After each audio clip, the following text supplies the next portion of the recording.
It's a miracle. Magandang araw sa inyo mga kababayan. It's a miracle. Yan po ang sinabi ni Senator Lacson kay Marcoleta. Sabi po kasi ni Senator Lacson kay Senator Marcoleta, anong daw papasok sa PGH, naka-wheelchair, nakatungo parang basang sisiw. Hindi namamansin kahit tinatanong ng mga maraming reporter, Senator, kumusta po kayo? Hindi po siya sumasagot, hindi po siya namamansin. Pagkatapos po suriin ng mga doktor dyan sa PGH, mga kababayan, naglalakad na po si Marcoleta at pakaway-kaway pa sa mga reporter, mga kababayan. Sabi ng mga doktor sa PGH, sumuri kay Marcoleta, wala naman daw po siyang pneumonia, mga kababayan. Pinagluluko ko tayo, mga kababayan, hanggang ngayon. Nagkukunwari. Dapat managot siyang sumuring doktor dyan sa PNP Hospital. Baka makalumang gamit yung ginagamit niyo dyan. Ayan po ang patunay na iba talaga. Yung may kapit ka. Yung ma-influensya ka. Basta may kapit ka, pwede ka lumusot.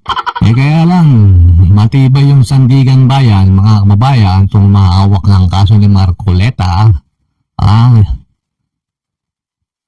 Hindi na tinag. Pinadoktor uli, pinasuri uli, ayun. Naka-wheelchair pumasok, paglabas, naglalakad na. O kaya, sabi ng sandigang bayan, diretso na yan sa kulungan. Kaya, hindi pantay-pantay mga kababayan, no? Pag ma-influensya kang marami kang pera, may kapit ka, lalo na sa INC. VIP dating mo.